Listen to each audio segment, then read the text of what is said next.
Hello, my name is Kara Hatcher, Director of Professional Relations for Abbott Structural Heart.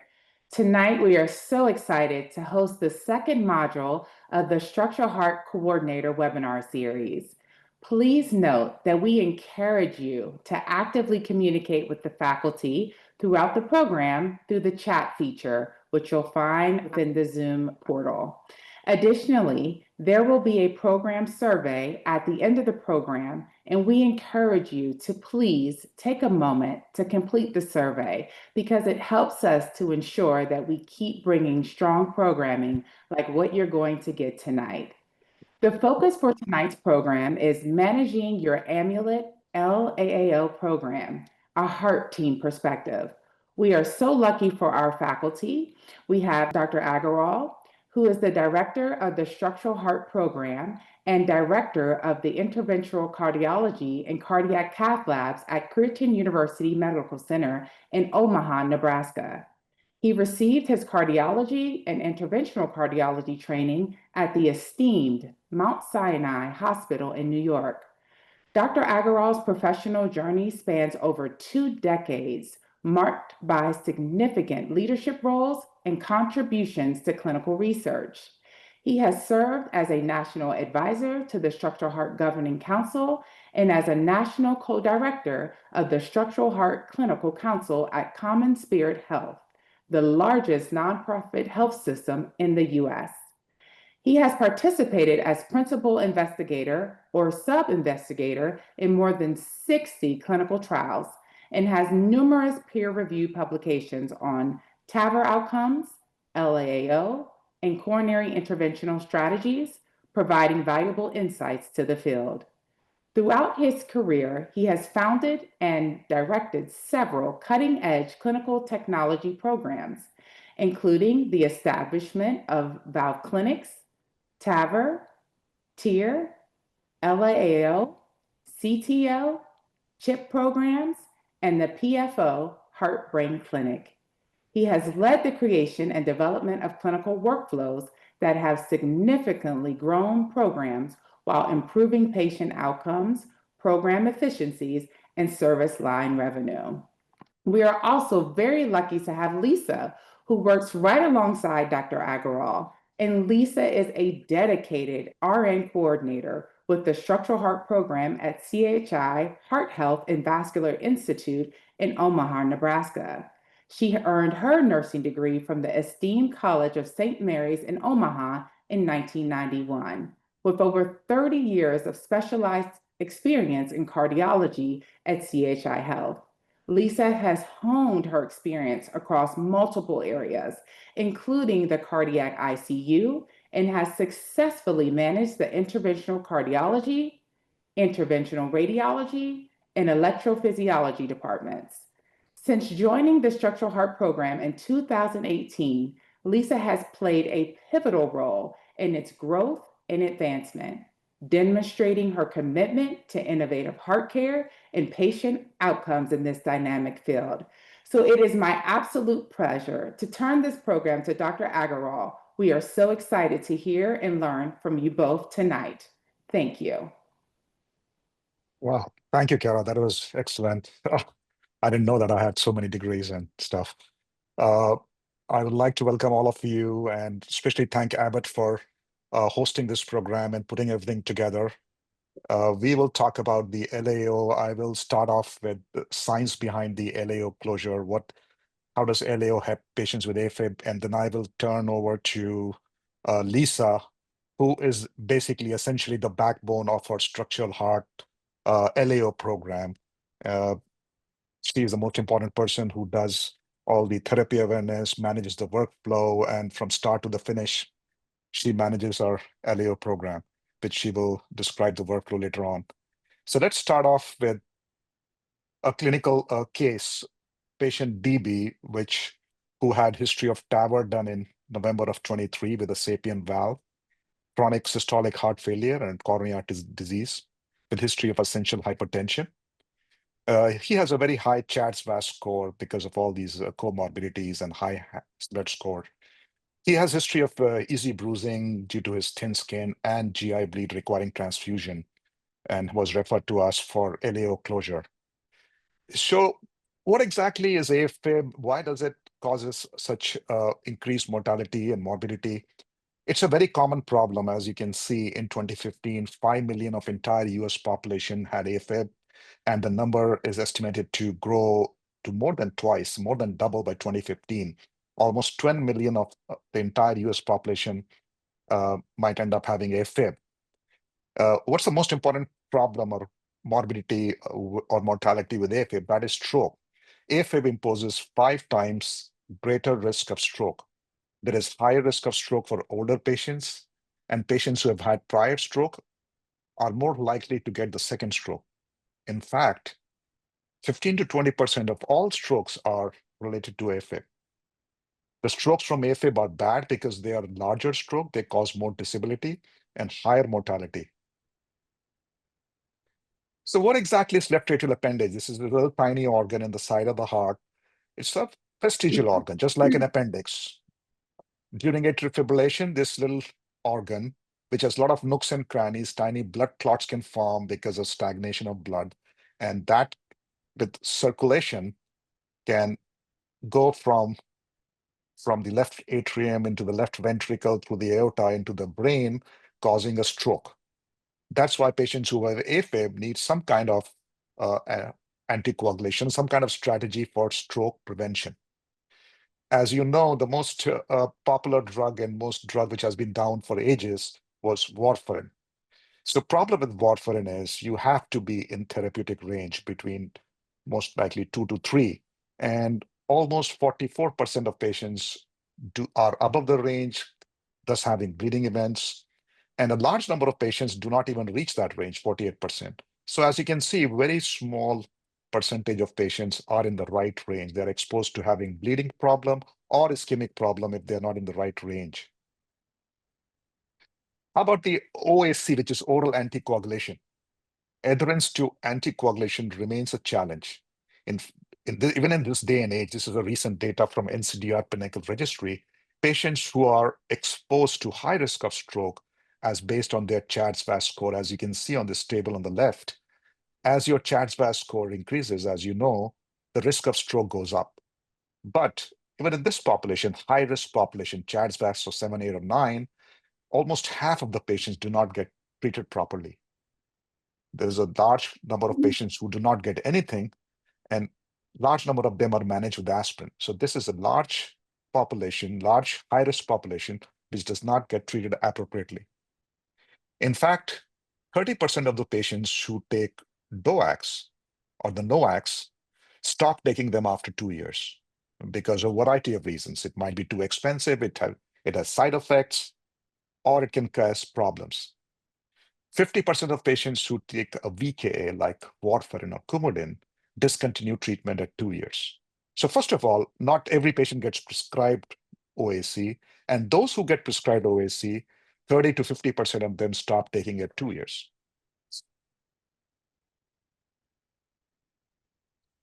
So what are the other approaches?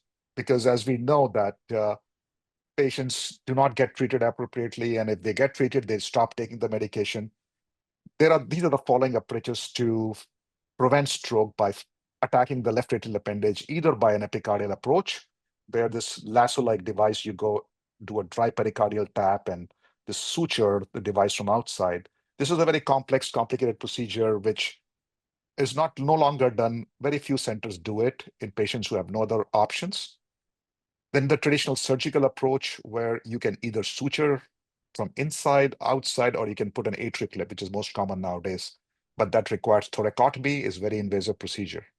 Or you can block this little organ appendage from inside with a left atrial appendage occluder.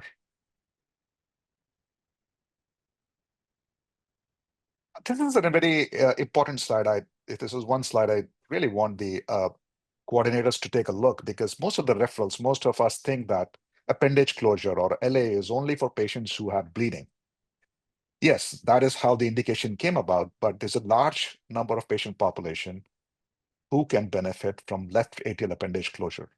This document is a combined statement from HRS, ACC, and Sky Society, which has been proposed, where patients will benefit from LAO closure who have contraindication to anticoagulation. Now, this could be patient with intracranial bleeding, spontaneous bleeding, or poor compliance with anticoagulation therapy. Patients who cannot maintain their therapeutic range, who have intolerance, high risk of recurrent falls. We get a lot of these consults with high risk of recurrent falls, patients who are elderly, who have imbalance, gait problems, Parkinson's, they fall frequently and hurt themselves. They are good candidates for LAO closure. Severe renal failure, ESRD, occupation-related high bleeding risk. In our area, Nebraska, Iowa, there are a lot of farmers who use heavy farm machinery and equipment, and they have frequent cuts. So these patients are good patients for LAO closure. A lot of patients nowadays get stents and they have need for prolonged antiplatelet therapy. So these patients can be on triple therapy, NOAC and DAPT, which imposes a high bleeding risk. So this patient population can also benefit from LAO closure. And also increased bleeding risk, which is not reflected in the traditional Hasbred score. For example, thrombocytopenia, cancer, risk of bleeding from tumors, and a lot of other situations where anticoagulation is inappropriate. As long as you can document some of these factors, these patients will definitely benefit from LAO closure. Coming back to our case, 87-year-old gentleman who had TAVR before and who was referred to us for LAO closure because of increased bleeding and a lot of bruising. So this is a CT scan. We do our workflow is we do almost 100% either workup, either T or CT scan. So we sort of tell the patient, hey, you have had this test done, and we give them an idea when on the day of procedure, you will be getting one of the devices. And so it's a very more informed decision making. So we believe in pre-imaging, but either way is right, depending on your workflow. So as you can see, there is an appendage on the top left, and this is the landing zone where the lobe of Amulet device will sit. This is the where the disc will sit, and this is how it looks on a CT scan. Coming to Amplatzer Amulet device, the LAO Occluder, what are the unmet clinical needs, and how does this device address those needs? Let's do a deep dive into the device. It consists of a lobe and a disc. The lobe sits at the neck of the left radial appendage. This comes in 8 different sizes. It's designed to conform to the anatomy. There are rows of anchor or the stabilizing wire, which grabs onto the appendage. The good thing with this device is it does not sit deep. So it doesn't really matter what kind of anatomy you have distally, what kind of these little projections or pectinate you have distally, or which way the anatomy is heading. This is all taken care of because it sits very superficially in the neck. And then the disc is a double closure. Disc will completely seal off the appendage. This is the implantation procedure. You go in with after sizing it, you go in with the sheath, and then you deliver the lobe, and then you pop out the disc. And once you are in the right position, you release the device.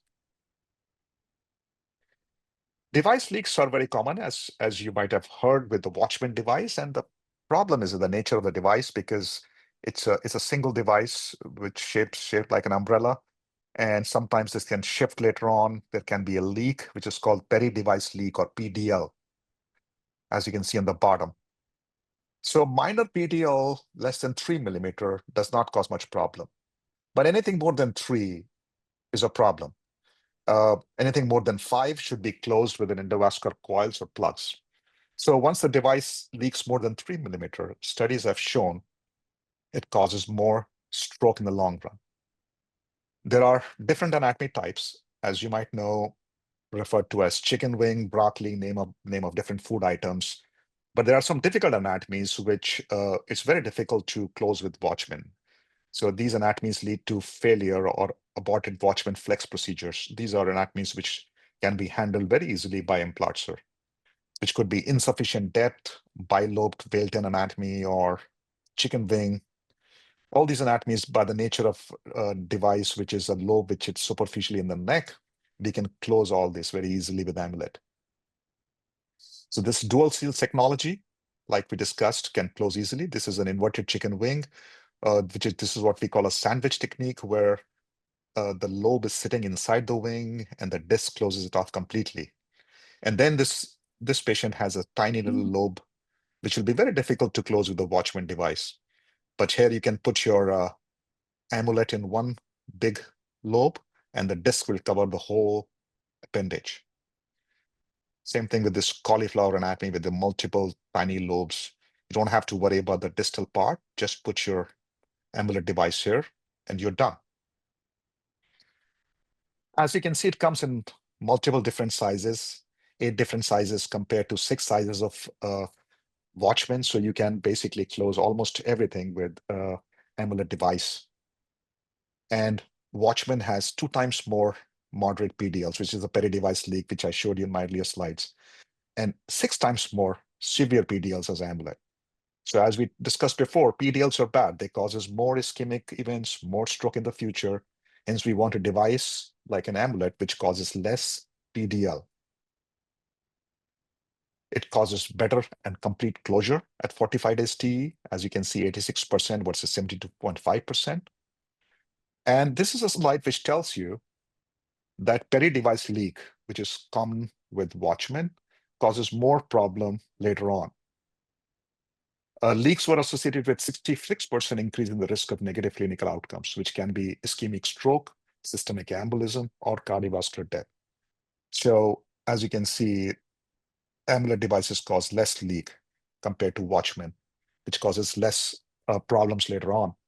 So summary of benefits: it overcomes challenges to successful closure in all kinds of anatomies. It causes more durable and superior closure. And there are steerable sheath, which would add precision and predictability of closing the appendage. And the good news is with amulet, patients can come off oral anticoagulation, DOACs, right away. With Watchman Flex, a lot of these patients still continue NOACs or DOACs for at least 6 weeks. But an amulet, as per the IFU, you can discharge them on DAPT right away. Coming back to our case, the 87-year-old gentleman who was referred to us, I'll show you briefly how this device works. What do we do in EP or cath lab, and how do we close these appendages? So traditionally, the case assessment during the TE, we do 4 different views: 0 degree, 45, 19, 135. And this is the appendage where my arrow is pointing. So this is appendage in different angles. As you can see, this is the PV ridge, and this is the pulmonary vein. So we are looking at different angles to see what kind of device will fit here. And as you can see here, 90 and 135 degree view. So in amulet, because there is a lobe and a disc, there are 2 different measurements. So as you can see, measured differently. These measurements are different from Watchman. So different measurements are done. And then this is how it looks on an angiogram. This is the TAVR valve this patient had before. This is a lobe on the top, lobe on the bottom. And these little projections are the pectinate muscle. So the amulet device will sit somewhere in this spot. Then a transeptal puncture is done with a different technique by various techniques, but we use a Versa cross needle and just pop it in from the right side of the heart into the left side of the heart. And then amulet is deployed. As you can see, this is called a ball shape, then becomes a triangle, then a lobe is deployed. And that is the deployment of the device.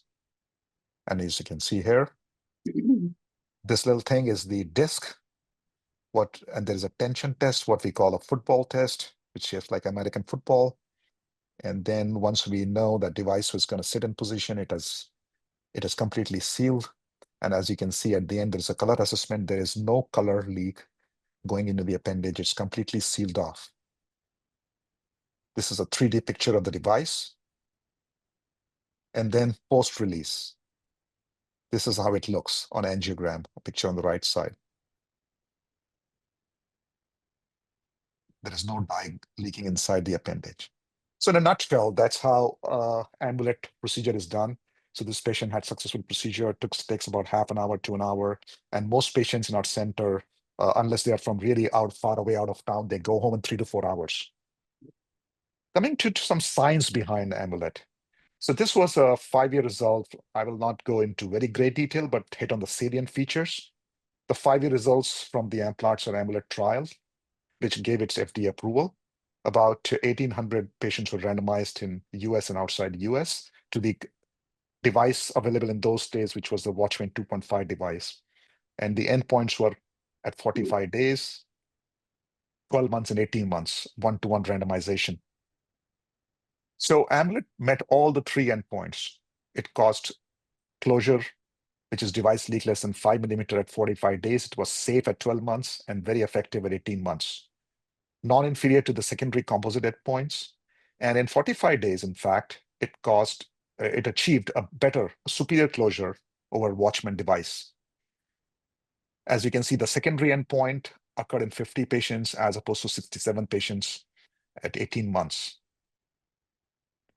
So another common term which you will very commonly hear as a LAO coordinator is DRT, device-related thrombus. Now, this is a problem which you don't want to hear. This happens at 45 days or later on. There's a little thrombus sticking on the device. Now, we place the device in the first place because we don't want any thrombus. We don't want any stroke. So DRTs are bad. It's our device which is causing DRT. So incidence of DRTs in Amulet was much lesser than Watchman. And whenever they happened much earlier, which is a good thing because they were diagnosed with 45-day T. If they happened earlier, they were diagnosed and could be appropriately treated. Whereas in Watchman, they happened more and they happened later on. So no wonder there were more strokes in the Watchman device. As you can see, there were more ischemic strokes and they had much worse outcome with the stroke. They were much worse strokes because a larger thrombus formed. There were less disabling strokes, non-disabling strokes with Amulet than compared to Watchman. So a conclusion from this largest randomized LAO trial was Amulet achieved higher LAO closure at 45 days and 12 months. And more patients were free of OAC. So that's the whole goal of doing this procedure, right? You do the LAO closure so patients do not have to take the OAC. So Amulet achieved that. They were comparable thromboembolic, major bleeding, and mortality events through 5 years. Complications like DRT, which is device-related thrombus, and leaks were less often with Amulet. The low annualized ischemic load and less non-disabling strokes with Amulet device. So this was the IDE study which gave the approval.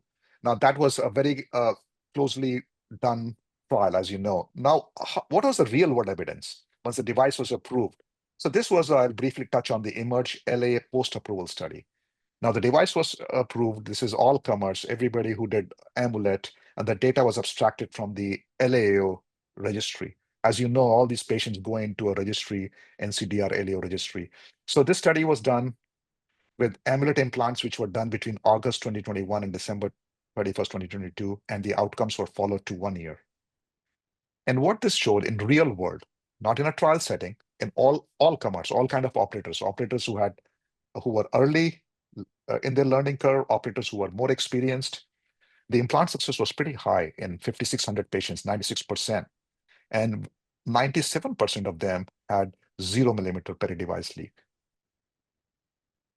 And almost nobody had more than 5 millimeters. So very effective closure. And the device is placed for a reason. It's placed so the patients can come off OAC. 94% of patients at the end of 1 year came off OAC, as you can see here. No antithrombotic, single antiplatelet agent. And this is, it's not very clear, but this is very few patients, 6% patients remained on OAC at 1 year. So in a real world study, patients did very well with Amulet. And it was a very safe device with, as you can see, the number of side effects, less than 1% peri-procedural safety rate. There was 79% reduction of ischemic stroke at 1 year compared to patients who were not treated, as you can see. So this device works. High rate of complete closure, as you can see from this chart. So in a real world data, at the end of 1 year, there was a very high acute implant success rate with 96% overall. High degree of closure at 45 days. There was a high degree of freedom from OAC with 94% patients coming off OAC at 1 year. The adverse clinical outcome in a real-world study was comparable with the Amulet ID. And this study also divided the operators into early experience, which operators who had done less than 10 cases, and operators who were highly experienced, who had done more than 30 cases. And what they found was operators who did more than 30 cases, there was significant improvement in the outcome.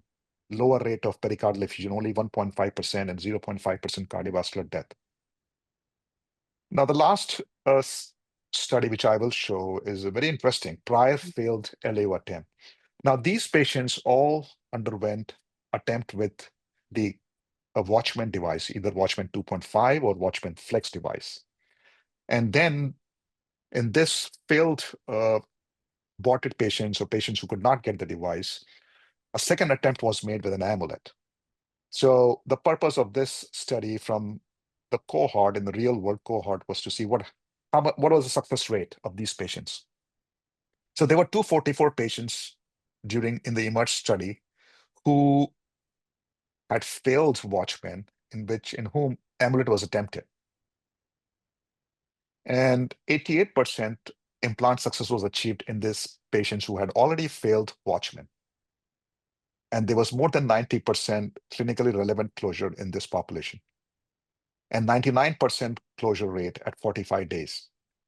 So that tells you in patients who could not get Watchman, who had failed Watchman, there's a very high success rate with amulet device, with very low rate of safety events during the procedure and through 40 days. Now remember, these patients are higher risk. They are more challenging for a variety of reasons. That's why they failed the Watchman in the first place. But they had great results with amulet implanted. So summary of amulet occluder implantations in patients who failed LAAO attempt with single device when compared to the normal cohort: high degree of acute implant success and closure through 45 days, low adverse event rates, and low thromboembolic and mortality through 45 days. Coming to summary, this is a summary slide of all the studies, all the science I have discussed with you. The Amplatzer Amulet left atrial appendage occlusion is a proven percutaneous treatment option. It offers superior closure rate compared to Watchman, which we saw in the ID trial and also in the Emerge LAAO trial. 98% with amulet versus 96.8% with Watchman. There's significantly better closure compared to Watchman Flex at 45 days, and higher freedom of stroke from OACs through 5 years. 90% with Watchman compared to 94% with amulet. And there are more morphologies which you can treat with amulet, as you saw in the Watchman failure group. Patients who failed Watchman were treated with amulet very successfully. Then, very important, significantly fewer disabling strokes with Watchman compared to amulet. So I'm coming to the end of my discussion here. I will hand over to Lisa, who is our star LAAO coordinator, who, like I said, is the backbone of our team, of our LAAO program. She has been with our program since the inception in 2018. We started with about 20 cases that year, and we have grown to about 300 cases last year. So I'll hand over to Lisa. A growing program. Thank you, Dr. Agarwal. Hello, everybody. Thanks for joining us today. I'm excited to be able to talk to you about our LAAO program workflow and management process. Here's a brief overview on what we plan to discuss today. If there are any questions throughout the discussion, please feel free to use the chat icon. We'll try to capture them the best we can. There will be opportunity at the end of the presentation to capture any of these. I'd like to start with the team approach. The team is a foundation to a successful program. And I truly believe this. We have a great team here. You want to get out there and identify who's on your team, provide education on the procedural process and protocols. Make sure you have the proper tools and resources available to provide safe quality care for your patients. You want to establish clear communication pathways and then be sure to include the entire team. I have a group email with a pretty extensive distribution list. We have a big team and they all play an important role in this process. I do provide my contact information in case there's any questions or concerns. And you know I'm readily available to help answer or problem solve. Reoccurring meetings, we'll schedule those, and that way we can provide any updates and maybe identify any areas or opportunities for improvements. Therapy awareness is another very essential part of the program, growth and patient access. You want to schedule meetings with your physicians, clinical and hospital staff, provide educational sessions focusing on patient selection and criteria and referral pathways. Very important to provide follow-up communication with your referring providers. We send acknowledgement and thank you letters upon receiving referrals, provide timely updates of patient status and progress, and send them our summaries for procedural plan. This helps develop relationships with your referring physicians and strengthens referral pathways. Lisa, there was a question which came in the chat which said how to build up the referrals. So I think she provided very well. It's a combined team effort and ongoing process of engaging all your referring doctors and inviting them to referring dinners and lunch and learns. I have given innumerous grand round. I got myself invited to meetings of different neurology, GI doctors, pulmonary doctor, hospitalist in your hospital. Contact them, and then Abbott also has a therapy awareness rep who can help you set up these meetings. Go ahead.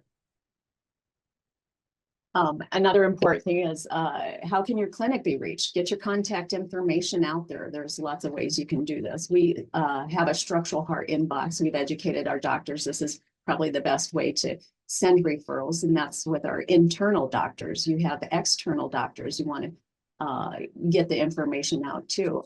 We'll send flyers and emails occasionally, and just get your contact information out there the best you can so they know how to get a hold of it. Linking your information to the hospital website, I found that that's very beneficial. You'll just get phone calls from patients asking about the procedure just by researching online. You want to track your referrals, know who's sending them, and try to identify any new referral source opportunities that may be available to you.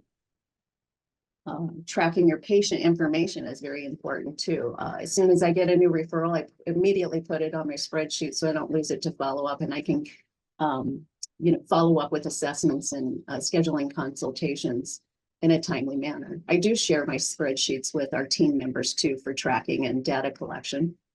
I have 3 main spreadsheets that keeps me organized and make sure I'm following up appropriately. One's my new referral spreadsheet I mentioned, current patient workup, and my completed spreadsheet. Like I said, this keeps me organized and I can ensure I'm getting things done in a timely manner. Screening process is going to be crucial for identifying suitable candidates and ensuring a smooth patient journey. As soon as the coordinator gets a referral, we'll complete a comprehensive chart review, determine the patient candidacy. I use a screening checklist, and we document these assessments in the patient record for future reference. We'll contact the patient, provide education and expectations for the procedural process. If the patient wishes to proceed, we'll go ahead and schedule a consultation with our implanting cardiologist at that time. Like I mentioned, I have a checklist and assessment tool that I've created. It basically includes all the criteria from the NCDR guidelines in my assessment tool to make sure we're capturing their criteria with the inclusion and exclusion. I always have this CHADS VAS scoring cheat sheet at my desk for quick reference also. If you want more detailed definitions on that CHADS VAS scoring, you can go to the NCDR website to obtain those. Sometimes they can be challenging to know what does congestive heart failure mean, and what does it entail, and specific definitions that they require. Some of your patients may not be ready to schedule and want more information, so I'll provide them with some tools or websites they could go review. And I always encourage them to talk to their primary care physician to help them with the decision-making process, or call if they have any further questions or concerns. We always provide our contact information. The patient journey begins with the initial consultation. Our patients will be seen in the clinic by our implanting cardiologists, engage in detailed teaching, covering risks, benefits, and answering questions to ensure informed consent. If the patient's deemed appropriate and wishes to proceed, we will schedule their pre-op testing to be done at that time and provide instructions. And the other important thing that we do is, if the shared decision-making process hasn't already been completed, we will capture the NICE tool while the patient's here and have them complete it and save it for future reference. That'll be a part of the shared decision-making process at a later encounter. We'll enter patient data in the current patient workup spreadsheet for future reference and follow-up. So we also have very nice videos while the patients are waiting. They can watch a video of the actual device implantation.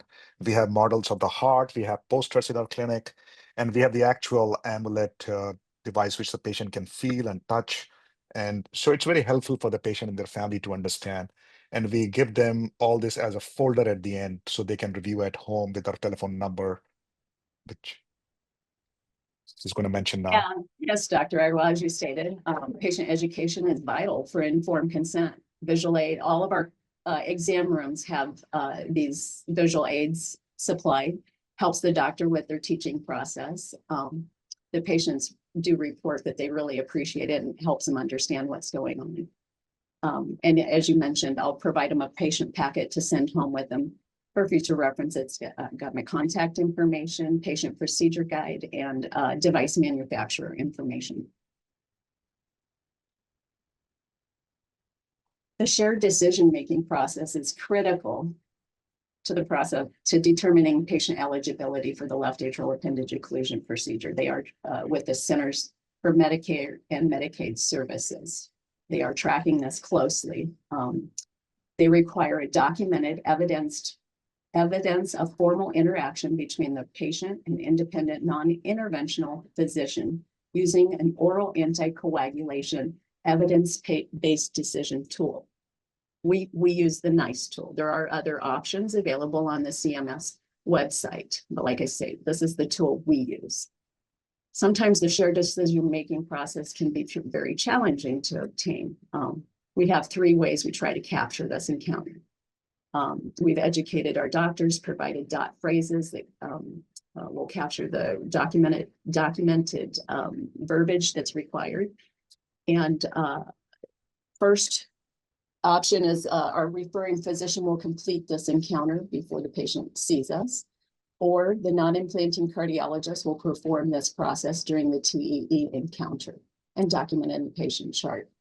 If a prior TEE or CT image is used, we will schedule a separate office visit with a non-implanting cardiologist. Again, we reiterate this shared decision-making note and NICE tool needs to be documented prior to procedure date. All of our patients are discussed during imaging conference. It's a multidisciplinary team that reviews each case comprehensively. And then we develop a summary and plan and document it in the patient's chart. There's an example of our form that we use. And this will include device selection and sizing, transeptal puncture information, and any specialty devices or equipment required during the procedural process. The imaging conference focuses on the TEE and CTA to assess and determine optimal device selection. We do educate our imaging doctors that the 4 main viewing angles are what we need to properly assess that left atrial appendage for suitability of a device. Includes detailed measurements of the left atrial appendage and ensures appropriate device sizing and placement. Here's an example of our reports we'll obtain from our device reps, and we utilize these during the conference to help us make our decision. which device selection we'll use. And there's an example of one of our CT images. I think Dr. Agarwal reviewed these pretty detailed previously. The key measurements that we're looking at are ostium diameter, landing zone diameter, appendage depth, and morphology. We want to make sure there's no thrombus or structural variations that may affect the device selection or procedural outcomes.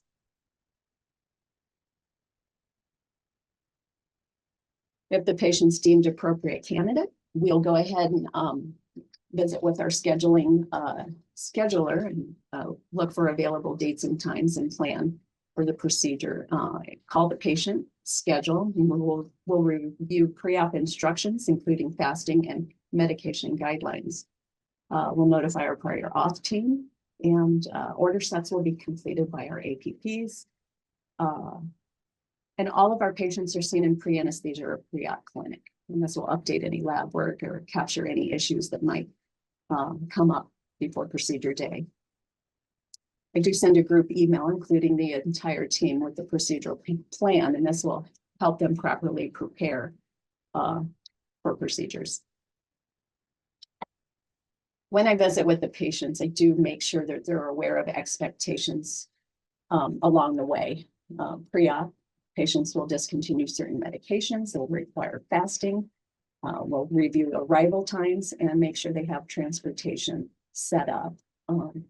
Intra-op, the patient will be intubated. We use general anesthesia, and a TEE probe will be placed during the time of the procedure. Typically lasts a half hour to an hour. Patient may feel groggy for a few hours, experience a sore throat, or have some growing discomfort. They can expect to be on bed rest for approximately 3 to 4 hours, and most of our patients will go home same day. It is a minimum of a 1-night stay procedural process, though. This is kind of a review of my clinic flow. I do have a checklist that ensures that all of these steps will have been completed before procedure day. It's important to note all testing must be completed within 1 year of the procedure date also.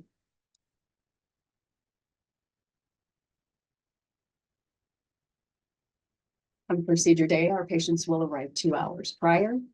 They are prepped by our pre-op nurses per protocol.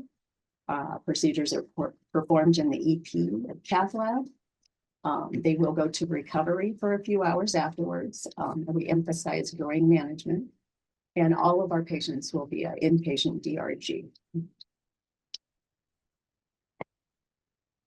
Patients will have an echo and a chest X-ray prior to their discharge. We want to ensure that the implant card is provided. These are MRI safe devices, and the patient will want to keep this and have it available for future reference. We provide medication and home recovery instructions to the patient and family member. We want to emphasize the uninterrupted dual antiplatelet therapy. I can't stress enough how many times I have educated it over and over, and they seem to forget this. So, and the endocarditis prophylaxis, it'll be required for 6 months. You want to be sure to document your length of stay, any complications, or any other data required by the registry. Here's an example of our discharge instructions. You want to emphasize activity restrictions, site care, medication regimen, and follow-up appointments will be important to capture before they go home. Our APPs play a crucial role in ensuring smooth transition and comprehensive patient care the day of the procedure. We depend on them a lot. Our doctors will be in a procedure, and our nurse practitioners do a great job. They coordinate and assist with inpatient rounding and place orders. They'll coordinate with the implanting cardiologist to get the chest X-ray and echoes reviewed, and they'll sign off before patient gets discharged. And then they complete the discharge summaries and provide follow-up instructions and ensure that their follow-up visits are scheduled. Here's an example of the chest X-ray. If you can see the 2 little dots there, it's a quick way to just determine if your device is in place. You worry about embolization, right, Dr. Agarwal? That's right. That's right. Okay. Follow-up. All of our patients will be required to have an assessment at 72 hours, 45 days, 6 months, 1 year, and 2 year. And all this data is entered into our registry. I do have smart phrases that I've developed to make sure we capture these, and they're on the spreadsheet so we can capture them in a timely manner. We have the 45-day follow-up. We'll review images, as he mentioned, for peri-device leak. As a coordinator, we're kind of want to make sure that it's less than a 5 millimeter or thrombus present. If that has occurred, we want to resume their oral anticoag and repeat imaging in 2 to 3 months. At 6 months, we instruct patients to discontinue their Plavix if they're appropriate and remind them to continue the aspirin, 81 milligram daily for lifetime. Here's examples of our telephone templates. We do all of our assessments over the phone. And this is capturing all the data required by NCDR, our registry. You want to be sure to include your Rankin scoring and Barthel index, as these are required by the registry also. Here's an example of data collection form from our LAAO registry. There is a website provided here if you wanted to access that. We're fortunate enough, we have a quality team member that collects our data and reports for us. Again, we stress set reminders to complete those follow-up assessments because they do track it and it needs to be done in a timely manner. The functions and benefits of the registry would be for the hospital quality feedback, fulfillment of the CMS requirements, post-market device reporting, generation of device, and research. The data from our registry is critical to informing future decisions. Research, we've participated in several research studies. We're actively involved in the Veritas study, which is the new generation or the second generation of Amulet device. And we got word today we are #1 in the world for enrolling. Yay, exciting. We are fortunate enough to have a research department or a coordinator that manages our patients, but you may get asked, why should I join a clinical trial? And you can inform your patients that, you know, they could be a part of some innovative therapy that is not commercially available yet. They contribute to research for options for future patients, and it improves outcomes. This is kind of how I describe my job sometimes. You know, it can be challenging, but very rewarding in the end when it all comes together. We invite you to share your challenges or ask questions at this time. And we thank you. Thank you so much, Lisa. That was wonderful. The entire journey of the patient from start to finish, and how we build out the program with therapy awareness and all the challenges, for example, challenges with entering data into the data registry. Any questions? And we have time for questions, few questions.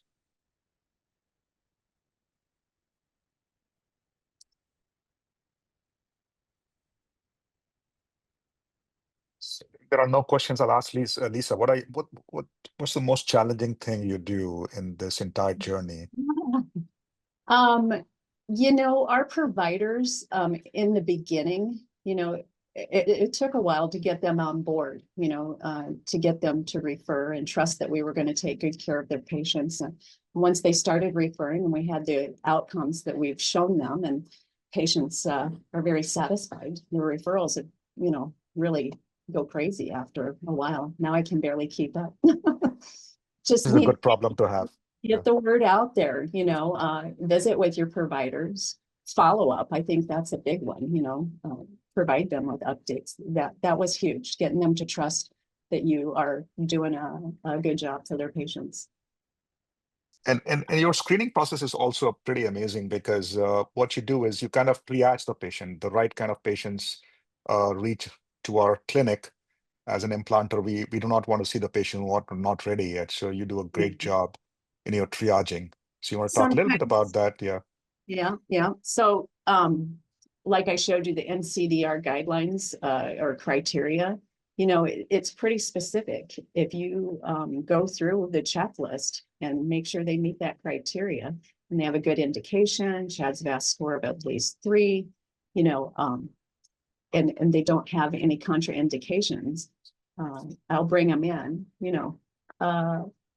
there, like you mentioned, there are a lot of people that when I call and talk to them, they'll try to tell me, oh no, I'm doing fine. There's no, I'm tolerating my medication. But if you talk to them and get to explain and research more, there are underlying issues that would qualify them. They're just afraid to tell you because they don't think they'll get the procedure if Lisa, there's a very interesting question. How did I build such a great relationship with you? Implanters and the LAO coordinator. I don't know. How did that happen? Because all of us work for the same goal and There you go. respect each other, and always putting the LAO coordinator on the top because that's the person who runs the program, essentially. It's not me, it's not my other colleagues. It's the coordinator who is the central backbone, like I've been saying. You guys, I am very lucky. We have a great team of doctors here. I'm very fortunate. I've worked with quite a few doctors in my lifetime, and that's why I love my job right now. These guys are amazing. So I am very fortunate. It makes my job easy. Okay. Any other questions? Anything we could share, or anyone have experiences or challenges they want to share? I know that shared decision-making process was very challenging for me to get that coordinated and figured out for a while. So there's a question in the chat. Are all of your follow-up Ts done in-house? So follow-up Ts or CT scans, if the patients live in town or they're close by, they're done in-house.